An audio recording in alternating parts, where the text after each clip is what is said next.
Bonjour, Nouvel Espoir. Nouvel Espoir, l'Outaouais, vraiment, on s'attend à des nouvelles. On espère bientôt sortir de ce lockdown. Et j'aimerais te dire, ça va arriver. Ça va arriver parce qu'on connaît la fin de l'histoire. On la connaît. Elle est toute écrite là-dedans, la fin de l'histoire. Et dans la fin de l'histoire, tu sais c'est quoi? La fin de l'histoire est très claire. Jésus gagne. Jésus gagne. Donc, c'est pour ça qu'on n'a pas de crainte. On a confiance en Jésus. On a confiance en sa parole. Oui, ça peut prendre du temps. Oui, il peut y avoir des tumultes. Il peut y avoir des zones de turbulence en s'en allant. Mais on a confiance. On avance avec cette confiance. Et pendant ce temps-là, j'aimerais aussi te remercier. Te remercier pour tes dons. Comme tu vois, tu donnes simplement en faisant ton transfert à info@Église Nouvel Espoir. Tu connais la question et la réponse qui sont écrits à plusieurs reprises. On le met là pour toi. Ou encore tu donnes en déposant ton chèque ici à l'église, ou encore par d'autres moyens directs, transfert direct. Quel que soit comment tu le fais, j'aimerais te dire merci. Merci. Merci pour ceux qui donnent d'ici. Merci pour ceux qui donnent d'Europe, ceux qui donnent d'Afrique. Merci pour tous ceux qui nous donnent. Kinshasa, Bozamakasi, vous êtes forts. Merci. Vraiment, c'est quelque chose qu'on apprécie beaucoup à l'Église Nouvel Espoir. J'aimerais te dire quelque chose aussi. J'aimerais te dire que tu vois derrière moi le système de Backflow Preventer qu'on nous a demandé d'avoir. C'est grâce à toi qu'on l'a eu. Et j'aimerais vraiment souligner cela. C'est la dernière semaine que je vais le souligner, mais j'aimerais quand même qu'on le souligne. Merci. Maintenant, on s'en va vers un nouveau plancher qui va nous coûter 11 000 48. J'ai bien dit 11 000. Je n'ai pas peur parce qu'avec Dieu, nous ferons des exploits. Et j'aimerais te dire que, certes, nous sommes francophones, mais comme le dirait pasteur Carole Gauthier, elle dirait « We are French ». But we are not, et c'est à vous de savoir, nous ne sommes pas la queue, nous sommes la tête. Nous sommes appelés d'être des champions. It's not that we are French, that we cannot be the head. Et j'aimerais te dire qu'il y a cette passion qui rentre dans mon cœur, qui me dit que dans les mois, dans les semaines à venir, ce lieu va changer, on va changer, on est en train de travailler. Et Seigneur, merci. Merci pour cette possibilité que tu nous donnes. Aujourd'hui, c'est le pasteur Stéphane Côté, mon ami. Stéphane, quel message on a eu la semaine passée de pasteur Stéphane? Je sais que vous avez été bénis. Cette semaine encore, pasteur Stéphane revient en force. Pasteur Stéphane est aux États-Unis. Il a sillonné la francophonie. Lui et son épouse Chantal sont une bénédiction personnelle. Pour moi et mon épouse, c'est des amis. C'est des amis. Vous savez, on a tous besoin d'un Jonathan et d'un David, comme je disais. On a tous besoin de personnes avec lesquelles on peut être d'un seul cœur. Même Jésus avait avec lui Lazare, l'ami de Jésus. Et j'aimerais te dire que c'est un Lazare, pour moi, c'est un ami. Et sans plus tarder, nous allons louer le Seigneur avec Pasteur Éric. Prenez le temps d'adorer, de vous lever de chez vous, de taper les mains. Et vous savez, Jésus siège au milieu des louanges de ses enfants. Nous allons avoir un merveilleux temps. Et après, écoutons ce merveilleux message de Pasteur Stéphane Côté. Bon dimanche.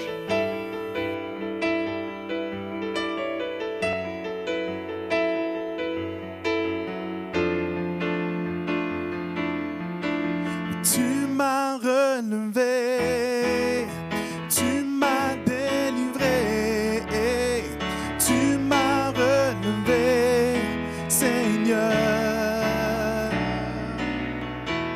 Tu m'as relevé, tu m'as délivré, tu m'as relevé, Seigneur.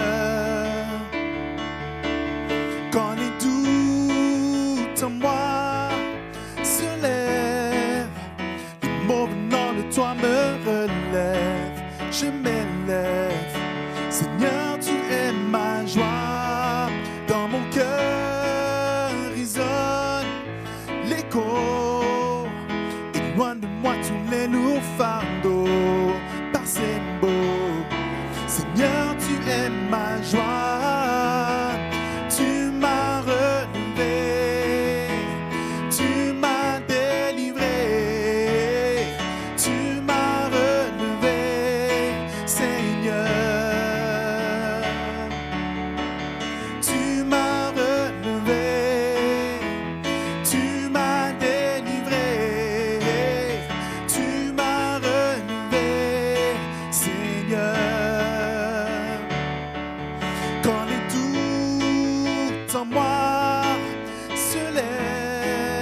toi me relèves, je m'élève.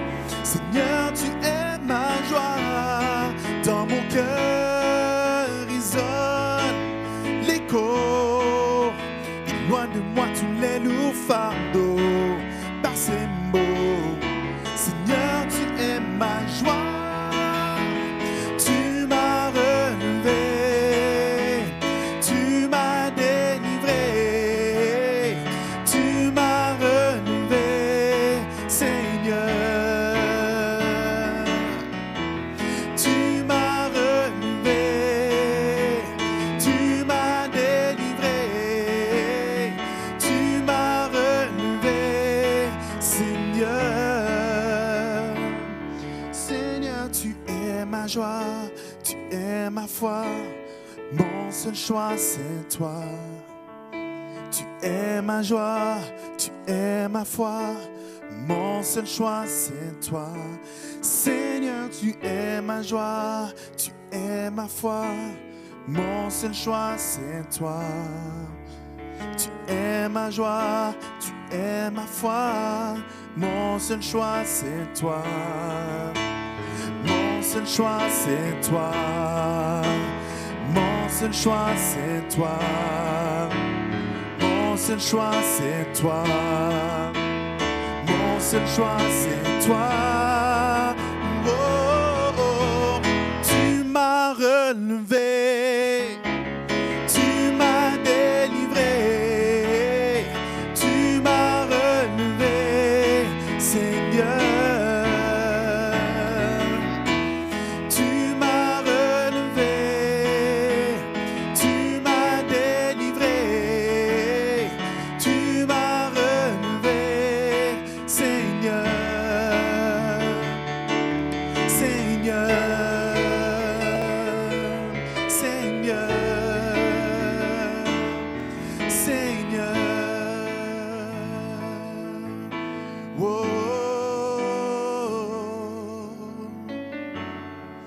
tu m'as relevé, Seigneur.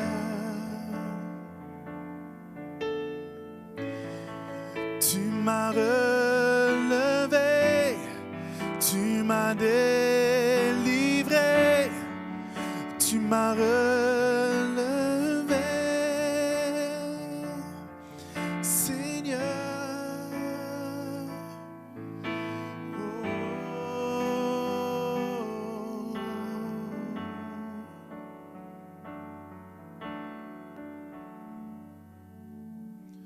Chantons louange à son nom. Louange à son nom. Le nom au-dessus de tout autre nom.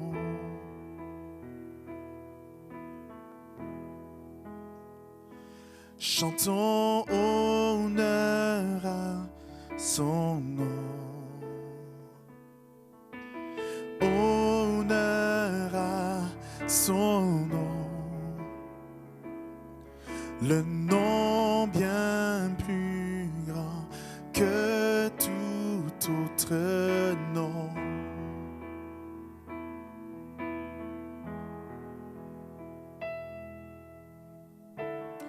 Sois élevé,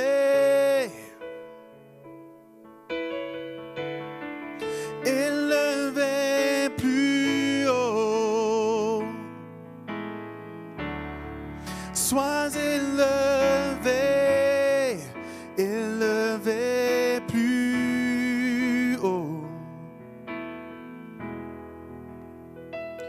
Chantons louange à son nom. Louange à son nom. Le nom au-dessus de tout autre nom. Oh, oh. Chantons honneur à son nom. Honneur à son nom, le nom bien plus grand que tout autre nom.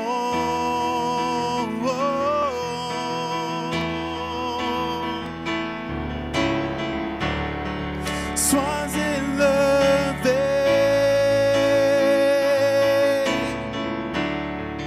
élevé plus haut. Sois élevé, élevé plus haut.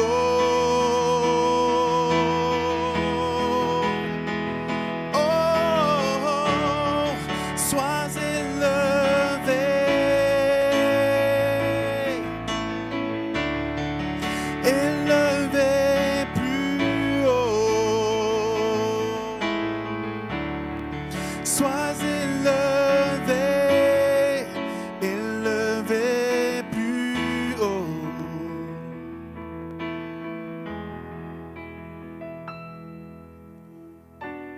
Ton nom est vie, ton nom est l'espoir en moi, l'espoir en moi. Tu es l'amour, toujours là à chaque fois, à chaque fois. Ton nom est vie, ton nom est l'espoir en moi, l'espoir en moi. Tu es l'amour, toujours là à chaque fois, à chaque fois.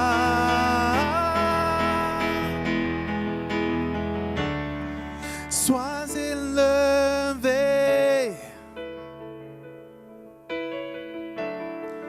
élevé plus haut. Sois élevé, élevé plus haut. Oh. Sois élevé,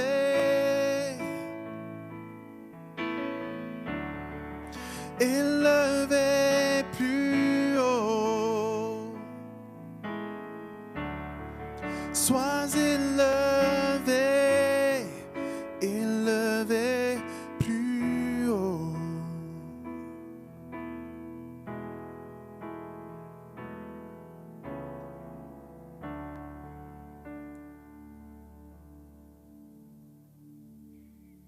Bonjour l'Église Nouvel Espoir, j'espère que vous allez bien.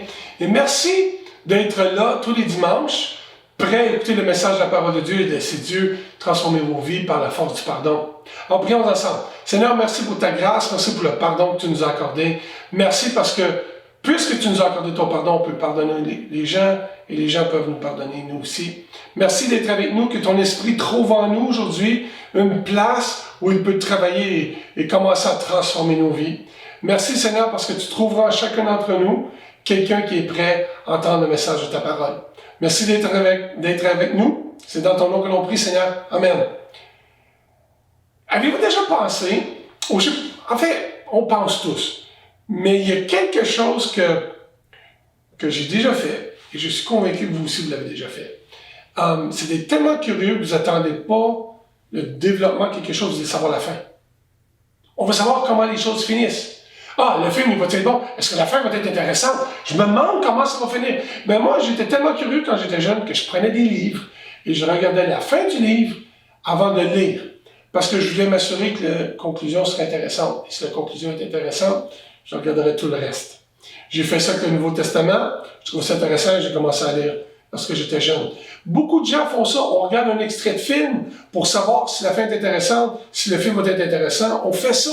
On veut savoir la fin d'une chose pour savoir si le début est intéressant. Alors aujourd'hui, on va faire exactement ça avec un texte que l'apôtre Paul a écrit aux Éphésiens au chapitre 4. Et en regardant ce texte-là, on va commencer à la fin, puis on va faire tout le reste du début. Parce que Paul fait ce que j'appelle l'inception du pardon. Il implante cette idée-là du pardon dans la tête et dans le cœur.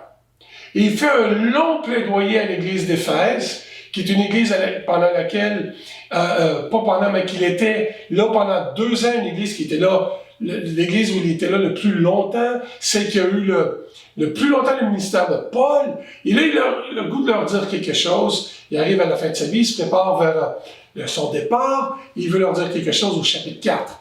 Et c'est ça qu'on va lire parce que toute la notion de ce pardon-là change tout dans nos relations. Notre relation avec Dieu parce que Dieu nous a pardonné. Notre relation avec les autres parce qu'on peut pardonner les gens et les gens peuvent nous pardonner. Et aussi apprendre à se pardonner soi-même.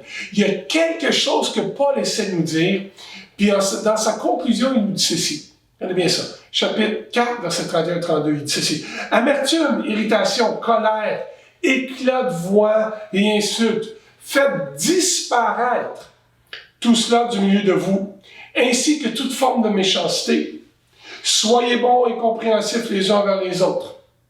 Pardonnez-vous réciproquement comme Dieu vous a pardonné en Christ. Il finit en disant, pardonnez-vous. C'est super. Enlevez tout ce qui est méchant de près de vous, du milieu de vous. Et là, ça, c'est la fin. Fait que là, il essaie de nous dire quelque chose. Paul essaie de nous faire comprendre quelque chose pendant les 30 versets précédents qui vont marquer et changer nos vies. Mais ce qui commence avec, le verset 1, il dit ceci. Je vous demande instamment de vous conduire d'une manière digne de l'appel qui vous a été adressé. Alors, Paul commence à nous dire, assurez-vous de vivre d'une manière digne, que vous soyez honorable, que tout va être bien dans votre vie, et à la fin, pardonnez-vous. En d'autres mots, tout ce que Paul était en train de nous dire dans ce chapitre-là, c'est pardonnez-vous les uns les autres. Parce que ça va vous prouver que vous vivez votre vie d'une manière digne de l'appel de Dieu sur vos vies. En d'autres mots, le pardon, c'est pas optionnel. Le pardon, c'est pas simplement une recommandation, c'est un commandement. C'est pas une bonne idée.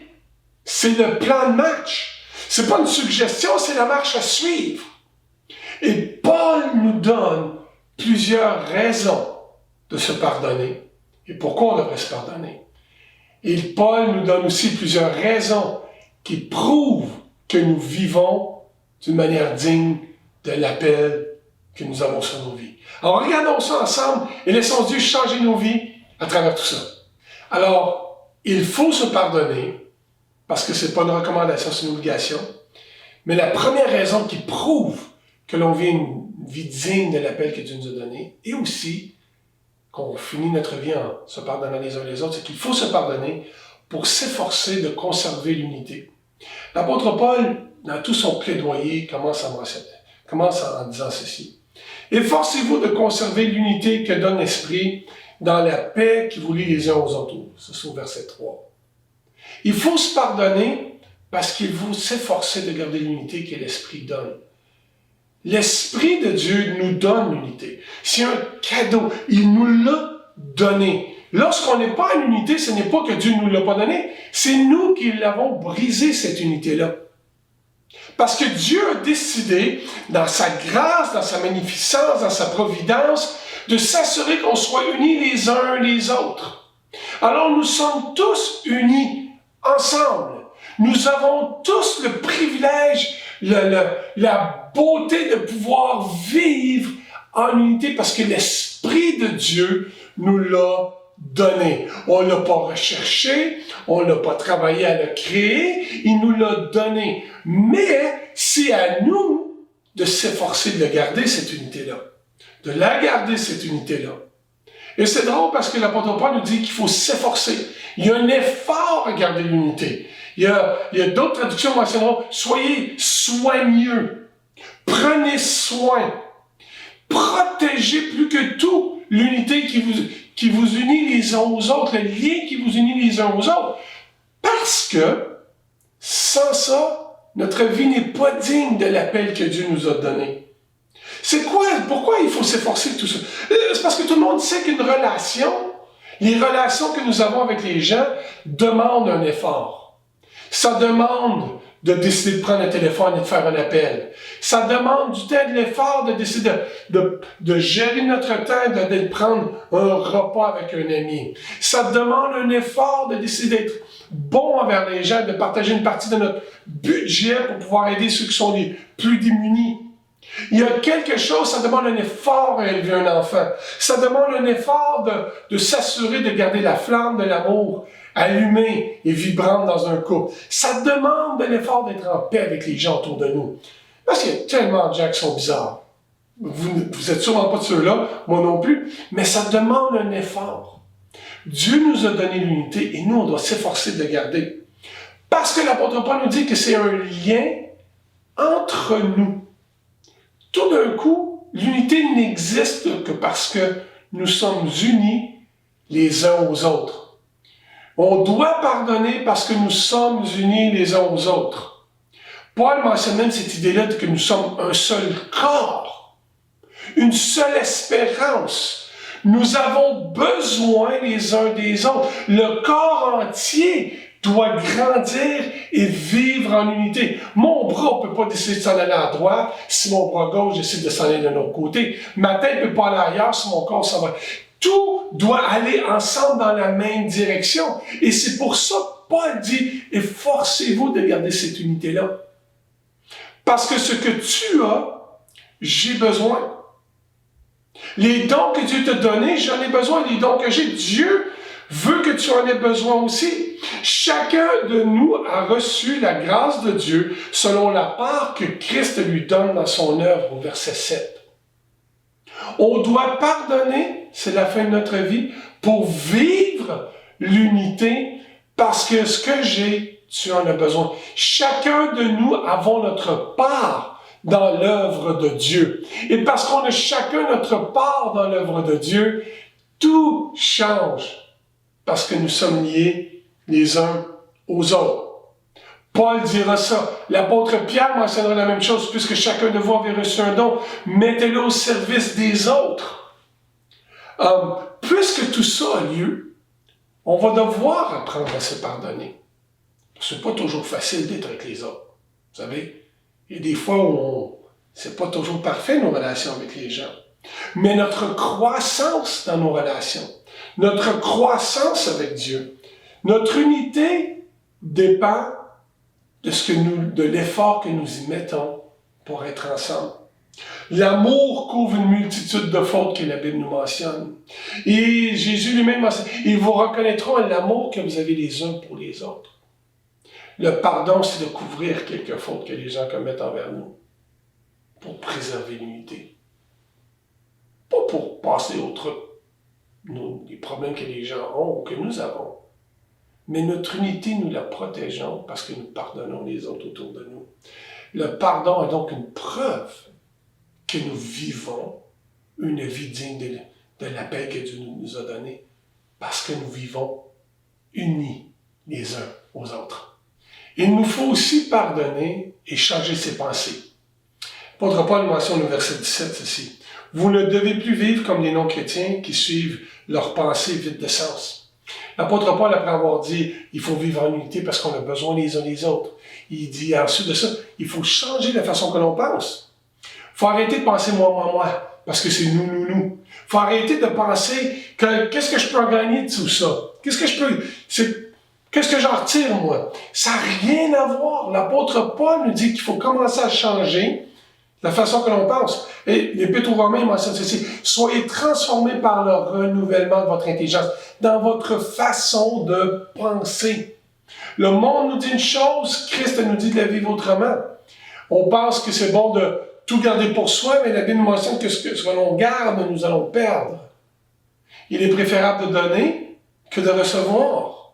Alors, il faut changer notre façon d'être, notre façon de penser. Et l'apôtre Paul mentionne certaines façons de penser qu'il faut absolument changer. La Bible parle, Paul mentionne une vie qui est vide de sens, sans but, sans objectif. On vit juste une fois, profitons de la vie aujourd'hui, puis demain on verra. Non! On ne vit pas qu'une fois. On vit 2 fois, la deuxième elle est au ciel. Et on vit sur cette terre. Et les actions que nous avons aujourd'hui ont une répercussion jusque dans l'éternité. Oh, c'est pas grave ce que tu fais aujourd'hui. Ben oui, c'est grave. Rappelle-toi que la Bible mentionne, rappelle-toi de Dieu dans ta jeunesse. Profite de ta vie, mais rappelle-toi de Dieu dans ta jeunesse, parce que tu vas rendre compte devant Dieu, que l'Ecclésiaste nous dira. La Bible nous mentionne qu'il faut commencer à changer comme on pense. C'est plus à propos de moi, c'est à propos de nous. C'est plus à propos de ce que je veux, c'est à propos de ce qui est, du besoin qui est là. Tout d'un coup, notre façon d'être, notre façon de réfléchir, notre façon de vivre nos relations avec les autres est complètement transformée. Il parle même que notre cœur ne soit plus endurci. Vous savez, le cœur endurci, quand ça parle du pardon, c'est quoi? Ah, je suis tanné, je suis plus capable, il a essayé, on s'est parlé, pardon, c'est fini. Je pardonnerai jamais. Ça, le monde et notre société veulent qu'on pense comme ça. Oh, ben c'est bon pour toi, t'es pas obligé de pardonner, ça t'a fait très mal. La Bible dit pardonne aux autres, parce que tu as besoin des autres. Parce que tu as été pardonné. Pardonne aussi. Notre cœur ne doit pas devenir endurci quand c'est ces choses-là. Pensez aussi qu'on n'a aucun sens moral, parce que les gens veulent vivre pour soi. Qu'est-ce que je peux gagner, moi, dans ma vie? La Bible dit qu'est-ce qu'on peut gagner dans nos vies. Notre façon de penser doit être complètement différente. Verset 20 nous mentionne même ceci. Ce n'est pas comme ça que vous avez appris Christ. On n'a pas appris à penser à nous-mêmes. On n'a pas pensé à rejeter le pardon puis à refuser le pardon aux autres. Un coup qu'on connaît Christ, on connaît et on reconnaît que l'on doit pardonner les gens. Qu'on doit vivre une vie digne. Une vie qui est différente. Une vie que les gens regardent et se disent « Wow, il y a quelque chose de différent dans leur vie. » Ça ne veut pas dire qu'ils savent ce que c'est, mais ils savent qu'il y a une différence dans leur vie. Ils savent qu'il y a quelque chose qui ne bouillonne pas de la même façon. Que le produit de nos vies est différent. Que notre façon de penser est complètement transformée. Et Paul dira même « Débarrassez-vous de votre ancienne manière de vivre. » Il ne dit pas, ben, écoutez, si vous voulez, là, changer un peu. Débarrassez-vous. Prenez-les, jetez ça aux poubelles. Les désirs trompeurs. Le fait de vouloir frauder les gens. Le fait de jamais reconnaître ses torts. Débarrassez-vous de ça. Parce qu'il faut être transformé par le renouvellement de notre intelligence. Et parce que nos relations avec les gens en dépendent. Alors, il faut se pardonner. Et on doit changer absolument notre façon de penser. Il faut aussi se pardonner, se dire la vérité. L'apôtre Paul va un petit peu plus loin dans tout son plaidoyer. Il dit ceci au verset 25. C'est pourquoi débarrassez du mensonge, que chacun de vous dise la vérité à son prochain. Dise la vérité à son prochain. Ne sommes-nous pas membres les uns des autres? Alors il revient à ce qu'il dit depuis le début, puisque nous vivons les uns les autres, liés les uns aux autres, qu'on change notre façon de penser, apprenons à se dire la vérité. Je sais, des fois, on arrive en retard à un rendez-vous, puis au lieu de dire la vérité, on dit « Ah, j'ai été pris dans le trafic. » Ouais, c'est dimanche soir, il n'y en a pas de trafic. Je sais, on sort nos petits mensonges blancs là, pour couvrir quelque chose, puis on accepte ça. Ou « Ah ouais, je vais t'appeler, je vais te lâcher un coup de téléphone. » Puis on n'appelle jamais. C'est dommage. Il faudrait bien aller prendre un café ensemble, hein? Et ça n'arrive pas. L'apôtre Paul dit, disons la vérité. Disons la vérité les uns aux autres. Écoute, je t'ai oublié. Tu es une personne importante pour moi, mais j'ai complètement oublié, c'est mon erreur à moi, je te demande pardon. Je suis désolé d'être en retard parce que ton temps est aussi précieux que le mien. C'est ma faute. Disons-nous la vérité. J'ai été offensé quand tu as fait ça. Ça me fait mal. Je te pardonne parce que je connais tes intentions et tu ne voulais pas me faire du tort. Disons-nous la vérité. La vérité nous rendra libres. La vérité nous affranchit, que la parole de Dieu nous dit. Et si on se disait toujours la vérité? Ma mère, je pense, me disait quand j'étais jeune, toute vérité est bonne à dire, il faut simplement l'habiller avant de sortir. La parole de Dieu dira, dire la vérité avec grâce. On peut dire la vérité puis être gracieux lorsque nous la disons. On peut commencer à penser et à agir en disant la vérité gracieusement aux gens. Parce que si vous voulez dire la vérité toute nue ou la vérité toute crue, comme on dit en français, vous voulez que vous soyez dite comme il faut, alors il faut la dire comme il faut aux gens aussi, parce que nous sommes membres les uns des autres, parce qu'on change notre façon de penser, parce qu'on se pardonne les uns les autres.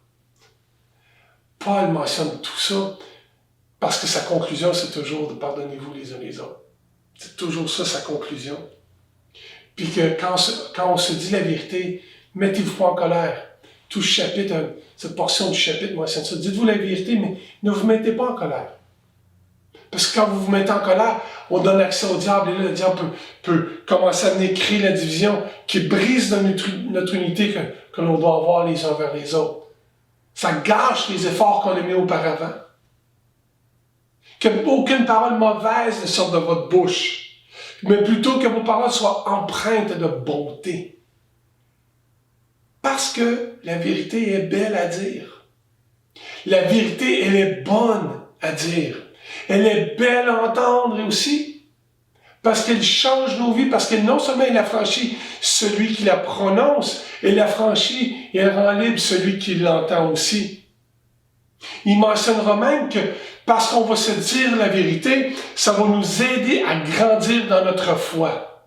Et Paul parle de ça à plusieurs reprises dans 1 Thessaloniciens, chapitre 5, le verset 11 dit « Encouragez-vous les uns les autres et aidez-vous à grandir en se disant la vérité, en étant honnêtes les uns envers les autres. » On peut dire « J'aime tellement ça quand tu chantes, ma vie en est transformée, je rentre dans la présence de Dieu lorsque tu chantes. Merci de faire ça. Merci d'être disponible lorsque c'est le temps de t'occuper de nos enfants le dimanche à l'église. Merci d'avoir donné un livre à nos ados qui avaient besoin pour aller au camp. Merci d'avoir fait... » Est-ce qu'on peut se dire la vérité? Est-ce que, lorsqu'on se dit la vérité, est-ce que ça serait possible, frères et sœurs, que notre façon d'être, notre façon de penser, tout d'un coup est dirigée pour nous aider à grandir les uns les autres? Pas nous rabaisser, pas être mesquin, pas être méchant, parce qu'il faut enlever toute méchanceté du proche de nous. Mais qu'au contraire, on aide à se grandir. L'auteur de l'Épître aux Hébreux mentionne ceci au chapitre 10, au verset 24. « Veillez les uns sur les autres. Encouragez-vous à la pratique du bien. » Parce que lorsqu'on se dit la vérité, on s'encourage à quelque chose de bien, pas quelque chose de négatif. La vérité que Dieu nous a donnée, c'est celle où on était loin de lui, mais il est venu pour nous. La vérité que l'on peut se communiquer va nous aider à grandir, va nous aider à prospérer, va nous aider à être une meilleure version de nous-mêmes, parce que Christ nous a transformés. Quand on se dit la vérité, on peut avancer. Il faut se pardonner les uns les autres. Il faut se pardonner. Parce que notre vie en dépend. Notre unité en dépend. Il faut se pardonner.